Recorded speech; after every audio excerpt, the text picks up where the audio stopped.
You have been called here not by chance, but by the silent stirring of something ancient within you, a knowing that wealth, true wealth, is not born in the daylight hours of striving, nor in the marketplace of voices competing for attention. You have sensed, perhaps without words, that there exists a hidden hour, a sacred threshold, a time when the veil between the visible and invisible world grows thin, and those who know how to enter it may speak directly to the forces that govern abundance. This is not a teaching for the many. It is a transmission for the few who understand that silence is not emptiness. It is the womb of all creation. That solitude is not loneliness. It is the chamber where destiny is forged. That the night is not to be feared. It is the canvas upon which the universe paints its most generous replies. You are about to enter the doctrine of the forbidden hour, the practice known only to those who have learned to build empires in the darkness, to visualize fortunes while the world sleeps, and to guard their desires as monks guard flame. This is the law of silent abundance, and it begins at 3 a.m., not because of superstition, not because of tradition alone, but because at this hour, the energetic field of the earth shifts, the collective mind rests, the frequency of doubt quiets, and the universe listens with undivided attention to those who dare to rise and speak, not with their lips, but with their inner vision. What follows is not a course. It is a rite of passage. You will learn the rituals that millionaires perform in secret, the visualizations they protect from judgment, the timing they obey as law, the silence they keep as sacred vow. You will be asked to do what most will never do, to wake when others sleep, to desire in darkness, to decree in solitude, and to trust what cannot yet be seen. This path is not loud. It is not fast. It is not for those who seek applause. It is for you, the silent architect of your own fortune. Let us begin. Chapter 1. The Law of the Forbidden Hour. The secret kept by those who rose. There is a lineage you are now entering, though no certificate will be given, no membership acknowledged. It is the lineage of those who understood that the world belongs to those who wake before it, not to conquer it, not to force it into submission, but to meet it in that liminal space where the day has not yet hardened into form, where possibility is still soft, still willing to be shaped. The great fortunes of history were not built only in boardrooms. They were built in pre-dawn silence. The inventors rose early, not to work, but to see, to receive the blueprint that downloads only when the mind is clear and the world is still. The artists rose early, not to create, but to listen, to hear the whisper of the muse that speaks only when there is no competing noise. The mystics rose early, not to pray out of duty, but to commune, to touch the edge of the infinite while the veil of separation was thin. And the millionaires? They rose early to visualize their empires before the doubts of daylight could intrude. They learned what you are learning now, that the hour you choose determines the depth of your power, that the silence you keep determines the speed of your manifestation, that what is desired in secret and visualized in darkness moves faster through the quantum field than anything shouted into the noise of noon. Why most will never do this? You must understand, this teaching will not spread, not because it is hidden from the masses by gatekeepers, but because the masses will refuse it willingly. The alarm will sound at 3 a.m., and they will silence it. They will tell themselves, tomorrow, I'll start tomorrow. Or they will try once, feel the discomfort of the early wake, and abandon the practice, returning to the comfort of ordinary hours, ordinary results, ordinary lives. This is not judgment. This is truth. The forbidden hour is not for those who seek comfort. It is for those who seek transformation.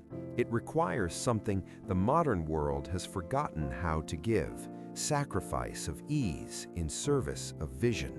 But here is the hidden mercy within the difficulty. The very act of rising becomes the ritual. You do not need elaborate tools. You do not need crystals, incense, or altars, though you may use them if they serve you. The rising itself is the declaration. The rising says to the universe, I am serious. I am committed. I am willing to meet you in the hour that asks everything and promises nothing except to those who trust. And the universe, which responds not to words but to conviction, hears this. It begins to respond, not with fanfare, not with immediate miracles, but with subtle shifts, with doors cracking open, with paths appearing where there were none. And over time, you will look back and see. Everything changed the moment you began to rise. The closing of the first gate. You have now been given the first teaching. You know the hour. You know the reason. You know the ritual. What remains is only this, your obedience to the call. Not obedience to me or to this teaching, but to the part of you that has always known there was more, that has always sensed that true power is quiet, that has always felt the pull toward the hidden, the sacred, the silent. That part of you is not wrong. It is awake, and it has led you here. So let this chapter close not with information, but with activation. Tonight, before you sleep, place your hand over your heart and make this vow, not to anyone external, but to the deepest part of yourself. I will rise. I will meet the forbidden hour. I will plant my vision in silence. I will trust what I cannot yet see. I will not speak of this. I will simply become it. Then sleep. And when the alarm sounds in the depth of the night, do not think. Do not weigh options. Rise. As the alchemist rises to tend the flame, as the monk rises to meet the dawn, as the millionaire rises to shape reality before the world awakens, you are now one of them. Not by title, not by wealth, not yet, but by practice. And practice held in silence becomes power, and power held in secrecy becomes inevitability. The first gate is open. Step through. Chapter 2. The Mirror of Silent Wealth. There is a teaching older than money itself. It was known to the temple priests who wore no gold, but commanded kingdoms. It was whispered among the merchant mystics who built fortunes not through cunning, but through alignment. It was practiced in silence by those who understood that wealth is not acquired, it is reflected. This teaching has been lost beneath the noise of modern ambition. It has been buried under strategies, techniques, and the endless chatter of those who seek riches while standing in the posture of lack. But you, who have risen at the forbidden hour, are ready to receive it. This is the law of the mirror, and it begins with a question the world will never ask you. Who are you when no one is watching? The unseen identity. There is a version of you that exists only in private. It is the self you become when the door closes, when the performance ends, when there is no audience to impress, no image to maintain, no role to play. This self, the one you are in solitude, is the self the universe sees. Not the self you present to the world, not the self you describe on forms or declare in conversation, but the self you are when there is no reason to pretend. And here is the secret the millionaires discovered long ago. The universe does not respond to who you say you are. It responds to who you are in the mirror of your own solitude. If in private you see yourself as lacking, the universe mirrors lack. If in secret you feel unworthy, the universe mirrors unworthiness. If in the quiet of your own mind you rehearse failure, doubt, and limitation, the universe, ever faithful, mirrors exactly that. But if you learn to stand differently in the unseen hours, if you learn to wear the identity of wealth in the privacy of your own soul, with no witness but the infinite, then the mirror begins to shift. Not because you have convinced the world, but because you have convinced the field. The Lien practice of assumed identity. The ancient ones called this the assumption of the wish fulfilled, not as fantasy, not as hope, but as energetic fact. They understood that the universe does not wait for you to earn your desires through worthiness or struggle. It waits only for you to claim the identity of the one who already has them. And this claim must be made in private, because in private there is no one to mock you, no one to doubt you, no one to ask for proof. In private, you are free to become before you possess. This is not delusion. This is creation. The seed does not wait to become a tree before it holds the identity of the tree within itself. It holds the blueprint in darkness, in silence, in the hidden interior, and the world eventually reflects what was always true inside. So too with you. At 3 a.m. when you rise, you are not merely visualizing wealth. You are trying on the self who has it. You are walking through your inner temple, wearing the robes of abundance, even if your physical closet holds none. You are speaking with the calm authority of one whose needs are met, even if your bank account whispers otherwise. You are feeling the quiet ease of financial freedom, even if bills sit unopened on your table. This is not pretending. This is rehearsing reality before it arrives.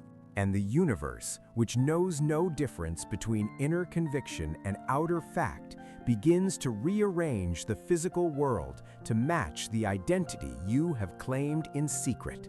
There was once a merchant who had lost everything. His ships had sunk, his warehouses had burned. His name, once honored in the marketplace, was now spoken with pity. He had nothing except a secret. Every night when the city slept, he would rise and enter a small room in the back of his ruined estate. There he kept a mirror, not an ornate one, not a symbol of vanity, but a simple, clear mirror that reflected truth. And before this mirror, he would stand. He would dress in the finest robe he still owned, though it was old and fraying. He would straighten his spine. He would meet his own eyes, and he would speak, quietly, as if addressing a king. I am a man of great wealth. My fortune is vast. My ventures prosper. I give generously, for there is no lack in me. I am trusted. I am honored. I am at ease. He did this every night, for months, while the world saw only ruin, while neighbors whispered of his fall, while creditors circled like vultures. But in that hidden room, he was not ruined. In that room, before that mirror, he was whole. And then, slowly, the world began to shift. A forgotten contact arrived with an opportunity. A debt he had written off was repaid unexpectedly. An investment he had abandoned suddenly bore fruit. Within 2 years, his wealth had returned, greater than before. And when asked how he had done it, he said only, "I never stopped being wealthy. I simply practiced it in private until the world remembered." The ritual, the mirror work of midnight. Tonight, after you rise at the forbidden hour and complete your 3 minutes of visualization, you will add a second practice. You will go to a mirror. It does not need to be large. It does not need to be special.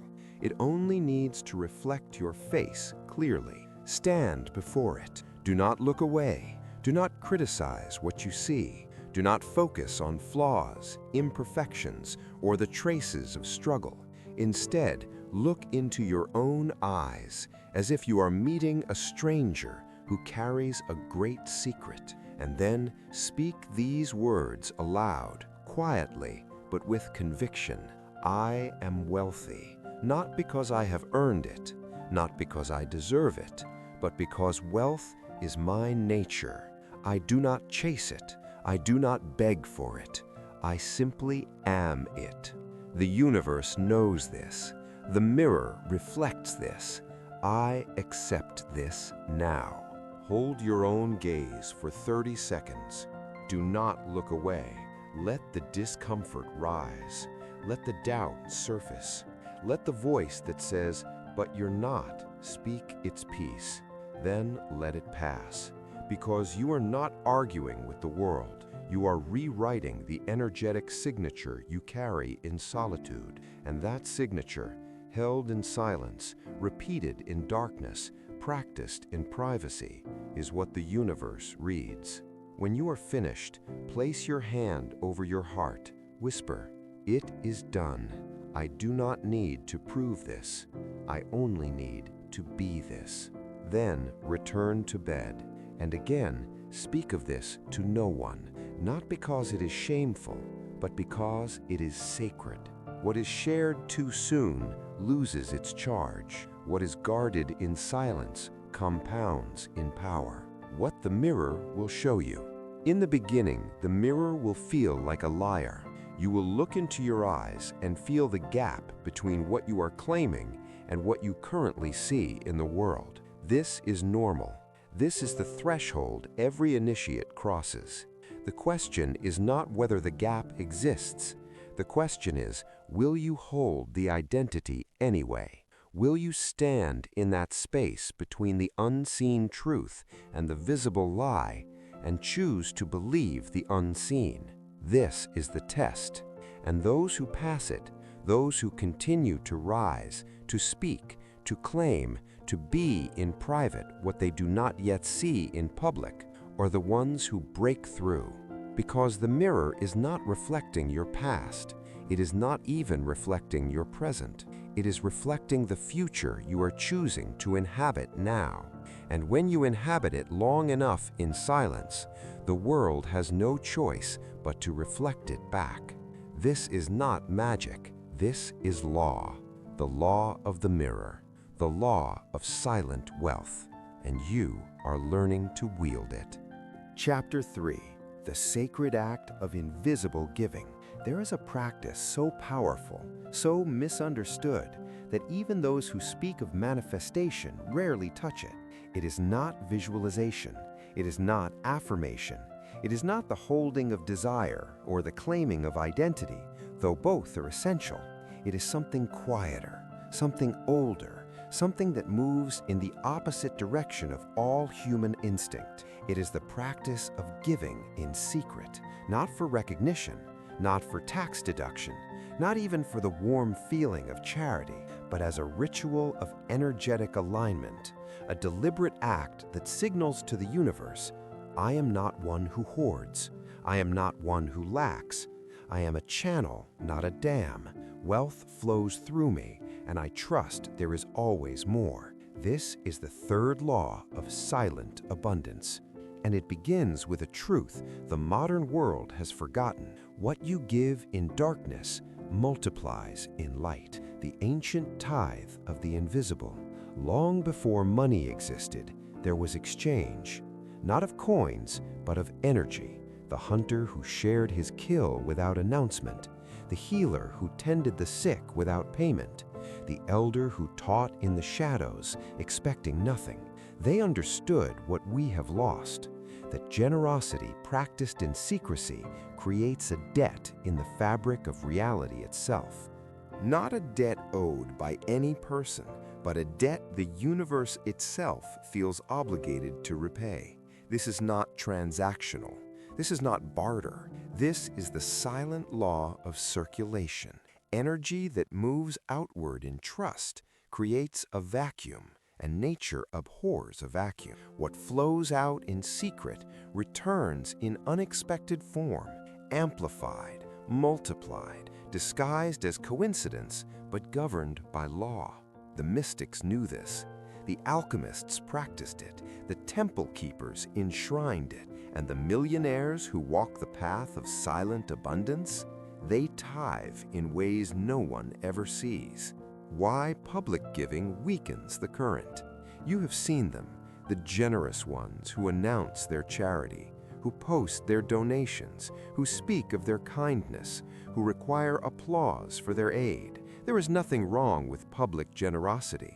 It inspires, it motivates, it does good in the world, but it does not carry the same energetic charge as invisible giving, because when you give publicly, you receive your reward publicly.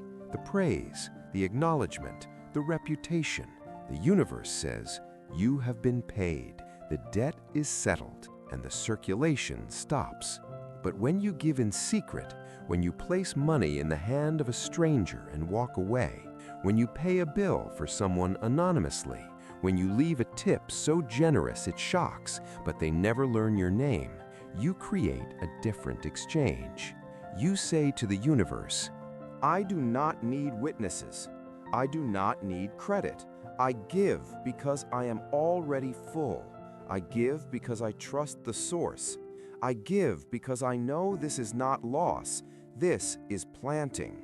And the universe, which honors secrecy above spectacle, responds with a different kind of abundance. Not the abundance of recognition, but the abundance of unshakable supply. The parable of the midnight alms.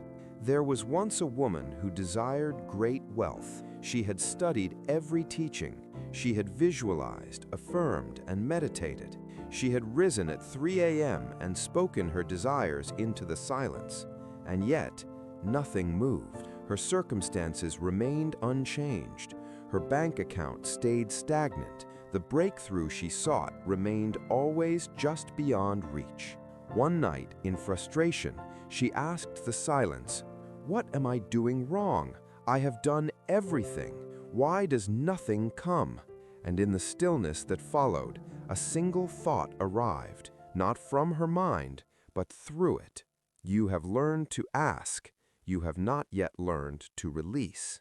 She did not understand, but the next day, walking through the market, she saw a beggar, old, forgotten, sitting in the shadow of a wall where no one looked, and without knowing why, she stopped. She reached into her purse, not for spare change, but for a bill she could not afford to give, a bill that represented her groceries for the week. She placed it in the beggar's hand. She said nothing. She did not wait for thanks. She did not look back. She simply walked on, her heart pounding, her rational mind screaming that she had just made a foolish mistake. But that night, at 3 a.m., when she rose for her ritual, something was different. The air felt lighter. Her visualization felt effortless. The sense of lack that had always shadowed her desire, it was gone. And within days, the breakthrough came. Not from the direction she expected, not from the sources she had been monitoring, but from a forgotten connection, an old client who returned, an opportunity that seemed to appear from nowhere. The money she had given in secret returned 30-fold, and she understood. The giving had broken the dam. It had signaled to the universe that she was not clutching, not desperate, not operating from scarcity, and the universe, in response, opened the floodgates. The ritual, the tithe of shadows. This practice must be done in complete privacy. No one can know. Not your partner, not your friend, not even the recipient, if possible. Step 1. Choose your offering. Decide on an amount that stretches you. Not so much that it creates genuine hardship, but enough that it feels significant, enough that giving it requires trust. This is not about the size of the gift, it is about the size of the trust. Step 2. Find the invisible recipient. Do not give to institution. Do not give where your name will be recorded. Give to the overlooked, the street musician no one stops for, the worker whose service goes unnoticed, the stranger struggling in a way only you see. Or, and this is equally powerful, pay forward something anonymously. Cover someone's bill at a restaurant and leave before they know. Mail cash with no return address to someone you know is struggling. Leave money in a library book, tucked into a page of wisdom for the next soul who seeks it. Step 3. Give and release. When you give, do not linger. Do not wait for thanks. Do not watch their reaction.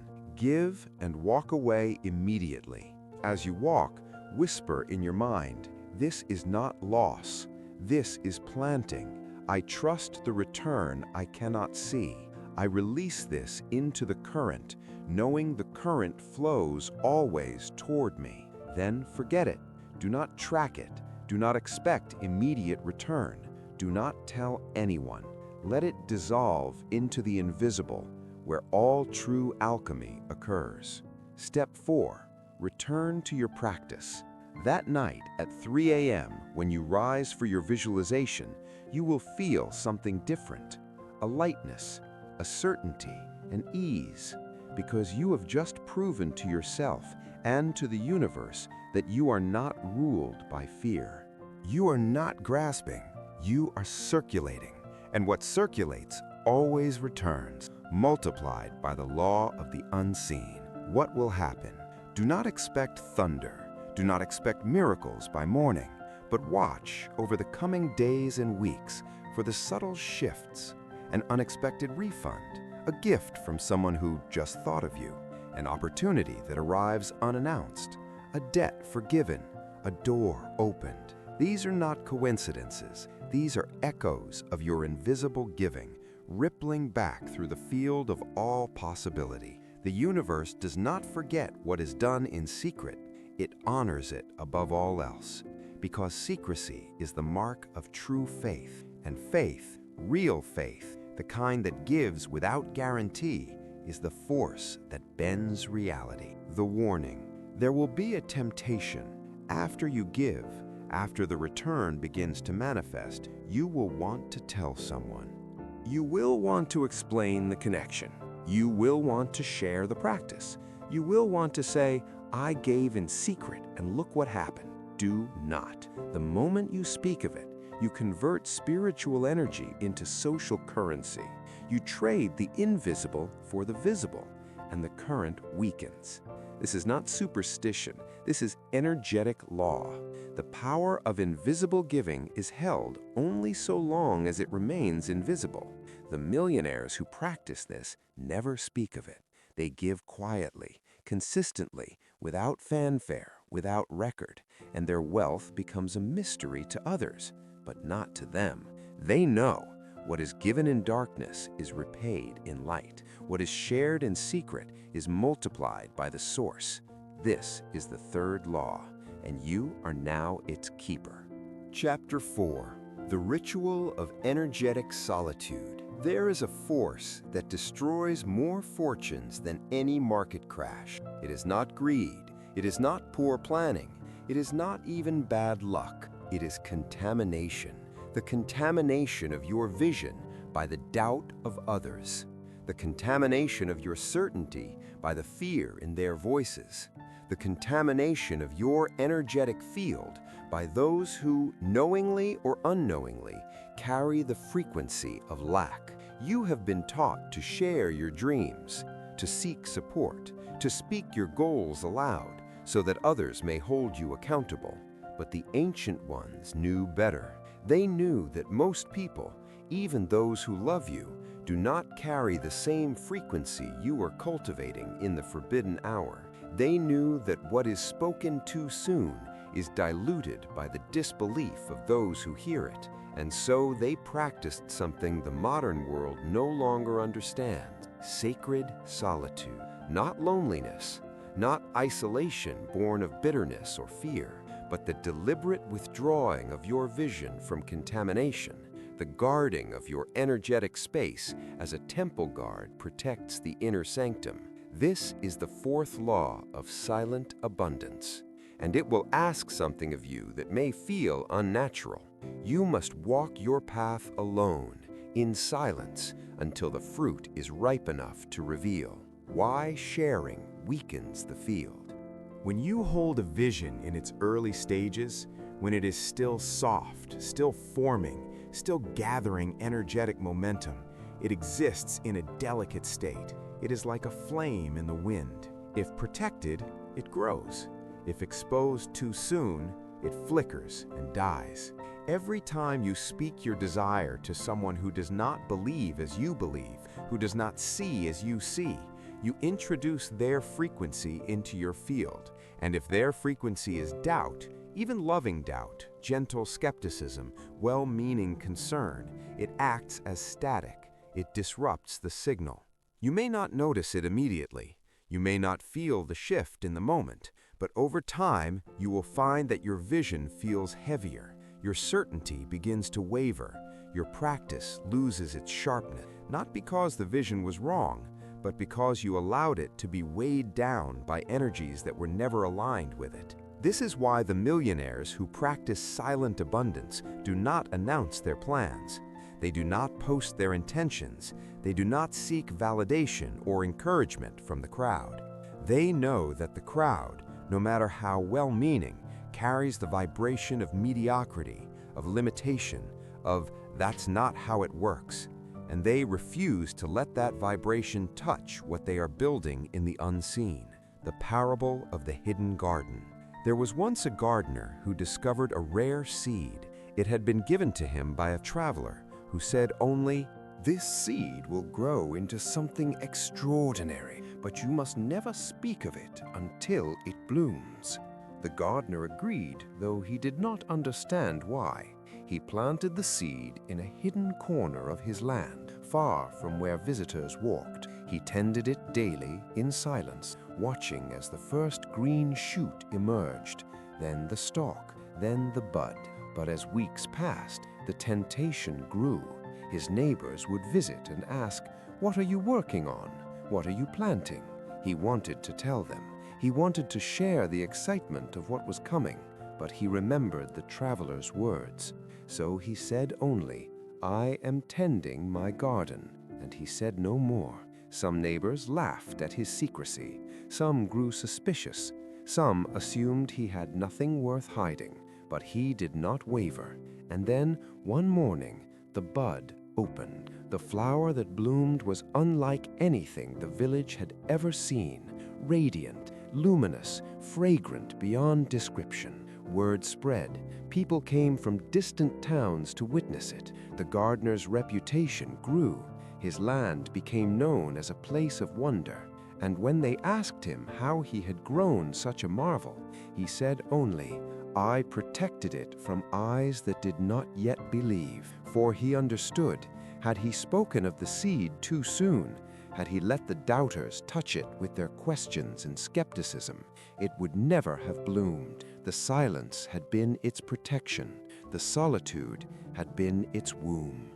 The practice of the closed door. You are building something in the invisible. At 3 a.m., you rise, you visualize, you stand before the mirror, you give in secret. You are becoming someone new, someone whose energetic signature is aligned with wealth, with abundance, with the frequency of the already fulfilled. But this transformation is fragile in its early stages, and so you must guard it, not with aggression, not with arrogance, but with quiet, firm boundaries. What you must not share, your practice of waking at 3 a.m., your visualizations, your mirror work, your secret giving, the desires you are cultivating in silence, the identity you are assuming in private. When someone asks about your goals, your plans, your dreams, smile and say something vague. "I'm working on a few things. I'm focusing on alignment right now. I'm in a season of quiet growth." Do not elaborate. Do not justify. Do not seek their approval or understanding. Let them think what they will. Your concern is not their opinion. Your concern is the purity of your energetic field. The ritual, the chamber of silence. Once a week, choose a day that feels sacred to you. You will perform the ritual of energetic solitude. This is not meditation. This is not prayer. This is a deliberate reclaiming of your field from all external contamination. Step 1. Enter physical solitude. Find a space where you will not be disturbed. A room, a corner, a closet if necessary. It does not need to be large. It only needs to be yours for this moment. Close the door, turn off your phone, unplug from every external voice. Sit in stillness. Step 2. Name the contamination. Close your eyes and ask yourself, Whose voice have I been carrying that is not mine? Whose doubt have I absorbed? Whose fear have I let into my field? Do not judge yourself for this. Simply notice. Perhaps it is a parent who, with love, told you to be realistic. Perhaps it is a friend who questioned your vision. Perhaps it is a stranger on the internet whose skepticism lodged itself in your mind. Name them silently, not with anger, with clarity. Step 3. Release the frequency. Place your hand over your heart and speak aloud, firmly. I release every voice that is not aligned with my vision. I release every doubt that is not mine. I reclaim my field. I guard my temple. I walk alone until the fruit is ripe. This is my sacred right. I claim it now.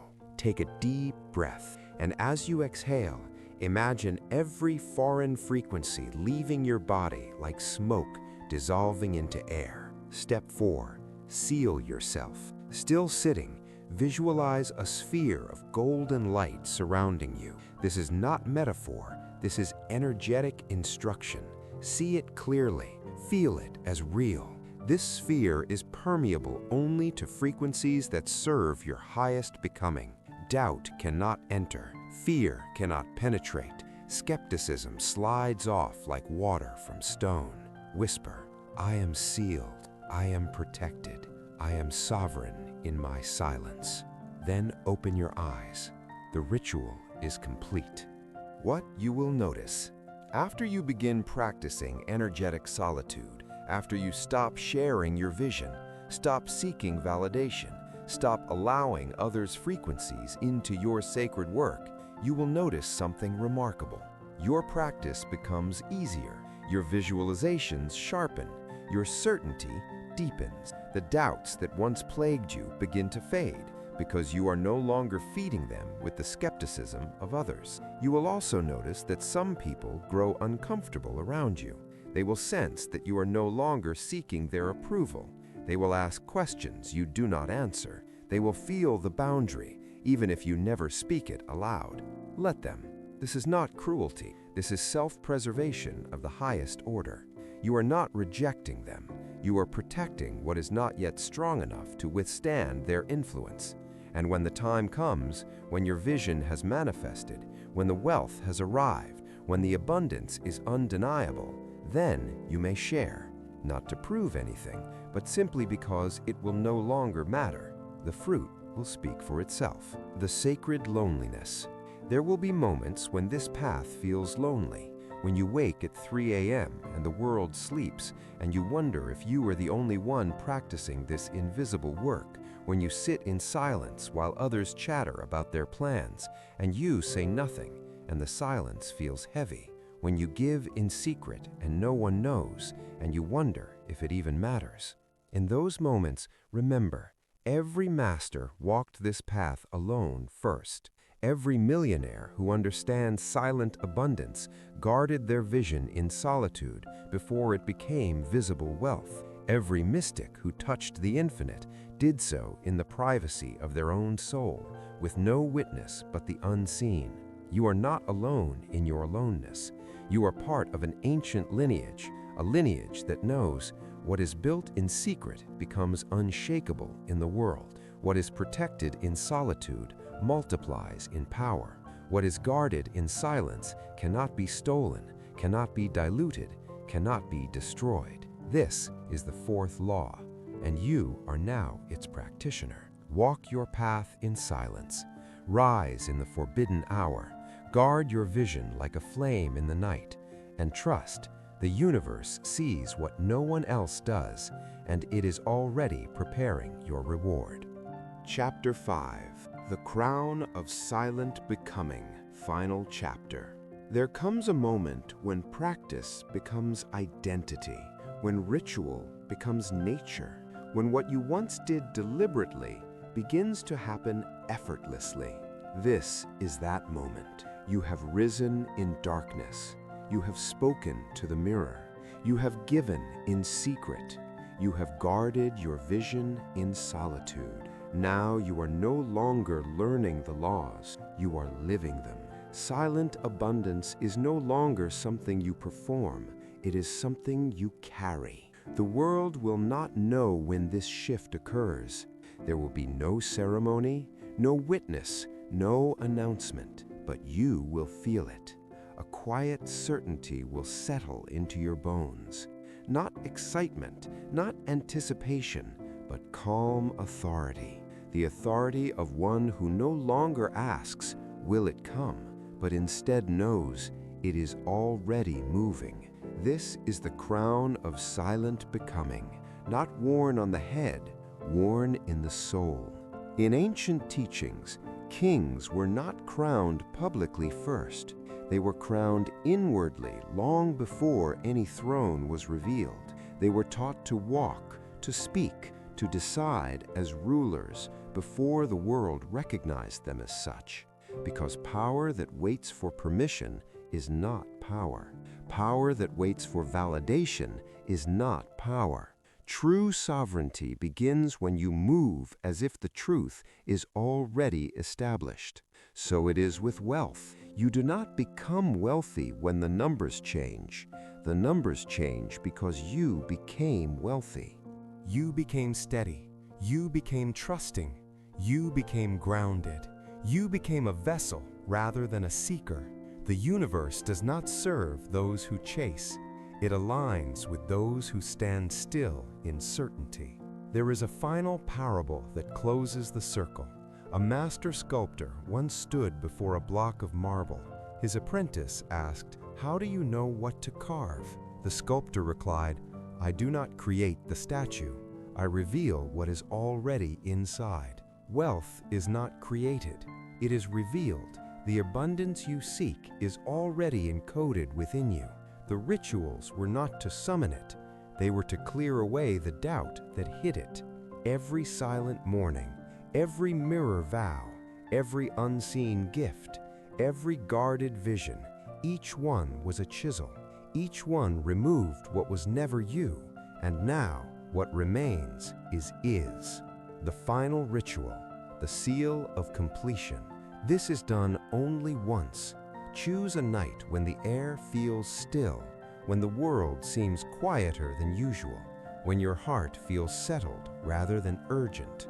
At 3 a.m., rise. Do not rush. Do not prepare. Simply rise. Sit in silence. Place both hands over your heart and speak inwardly. I release the identity of becoming. I accept the identity of being. I no longer seek abundance. I allow it. I no longer perform trust.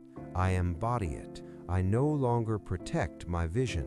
I live as its fulfillment. What is mine moves toward me without struggle. What is not mine fades without resistance. I am aligned. I am sealed. I am complete. Then sit in stillness for 1 full minute. Do not visualize. Do not affirm. Do not imagine. Simply be. This is the moment when ritual ends and reality begins. From this day forward, your practice changes. You no longer rise to manifest. You rise to remember.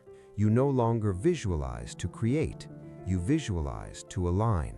You no longer guard your silence from fear. You guard it from dilution. You will notice that urgency leaves you. You will feel less need to explain yourself, less need to prove, less need to convince. And this is the greatest sign that silent abundance has taken root, because desperation cannot coexist with certainty, and certainty is the language of wealth. There will still be challenges. There will still be moments of doubt, but now they pass like clouds. They no longer define the sky. You are no longer building your future. You are allowing it to unfold. And the universe, which responds to identity rather than effort, responds now with grace. Opportunities will arrive quietly. Connections will return unexpectedly. Money will move without drama, not because you demanded it, but because you made space for it. You will not speak of this book. You will not teach its practices. You will not explain your results. Your life will become the explanation. When others ask how things changed, you will smile, not from pride, but from knowing. For the deepest power is always quiet. Now this manuscript closes, not as an ending, but as a sealing. You were never meant to carry these teachings loudly. You were meant to carry them invisibly. You were not chosen to speak. You were chosen to become. Return to the world gently. Walk softly. Rise silently. Give invisibly. Trust completely. And let abundance find you the way light finds dawn, the way rivers find the sea, the way truth always finds those who are ready to hold it without needing to name it. All true abundance begins, grows, and multiplies in silence.